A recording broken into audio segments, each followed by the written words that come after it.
എൻ്റെ പേര് ബിജു ചെറിയാൻ മണലേത്ത്. ഞാൻ ബിസിനസ്സുമായിട്ട് ബന്ധപ്പെട്ട് സെയിൽസുമായിട്ട് ബന്ധപ്പെട്ട് ഫ്യൂച്ചറുമായിട്ട് ബന്ധപ്പെട്ടുള്ള വീഡിയോസ് ചെയ്യുന്ന ഒരു വ്യക്തിയാണ്. നമ്മുടെ ഇന്നത്തെ ടോപ്പിക്കിലേക്ക് നമുക്ക് കടക്കാം. Upgradation in sales. അപ്പോൾ 5 കാര്യങ്ങളിലാണ് ഒരു സെയിൽസ്മാൻ അല്ലെങ്കിൽ ഒരു ബിസിനസ് ഫേം അവിടെ അപ്ഗ്രേഡേഷൻ കൊണ്ടുവരേണ്ടത്. അപ്പോൾ എന്തൊക്കെയാണ് ഈ 5 കാര്യങ്ങൾ എന്നുള്ളത് വിശദമാക്കി പറയാം. ഈ 5 കാര്യങ്ങളിൽ അപ്ഗ്രേഡേഷൻ കൊണ്ടുവരേണ്ടിയിരിക്കുന്നു എങ്കിൽ മാത്രമേ നമ്മുടെ ബിസിനസ്സും നമ്മുടെ സെയിൽസ് പ്രൊസീജിയറും മുന്നോട്ട് പോകുവാൻ, അത് ഈ കോമ്പറ്റീറ്റീവ് വേൾഡിൽ മുന്നോട്ട് കൊണ്ടുപോകാനായിട്ട് കഴിയുകയുള്ളൂ. അപ്പോൾ ഒന്നാമത്തെ അപ്ഗ്രേഡേഷൻ എന്താണ്? ഒന്നാമത്തെ അപ്ഗ്രേഡേഷൻ എന്ന് പറഞ്ഞാൽ സ്കിൽസ് അപ്ഗ്രേഡേഷൻ ആണ്. ഒന്നാമത്തെ കാര്യം, അതായത് ഒന്നാമത്തെ അപ്ഗ്രേഡേഷൻ എവിടെയാണ്? സ്കിൽ അപ്ഗ്രേഡേഷൻ ആണ്. എന്താണ് ഈ സ്കിൽ അപ്ഗ്രേഡേഷൻ എന്ന് പറയുന്നത്?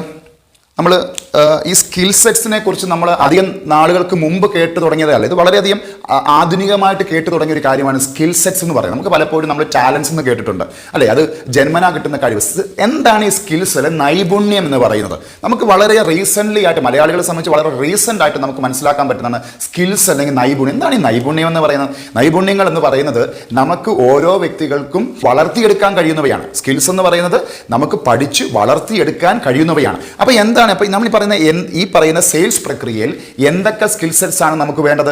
അതായത് ഒരു സെയിൽസ്മാനെ സംബന്ധിച്ച് അല്ലെങ്കിൽ ഒരു സെയിൽസ് ടീമിനെ സംബന്ധിച്ച്, ഒരു ബിസിനസ് ഫേമിനെ സംബന്ധിച്ച് അവരുടെ സെയിൽസ് ടീമിന് തീർച്ചയായിട്ടും അവരുടെ സ്കിൽ സെറ്റ്സിൽ അപ്ഗ്രേഡേഷൻ കൊണ്ടുവരേണ്ടതായിട്ടുണ്ട്.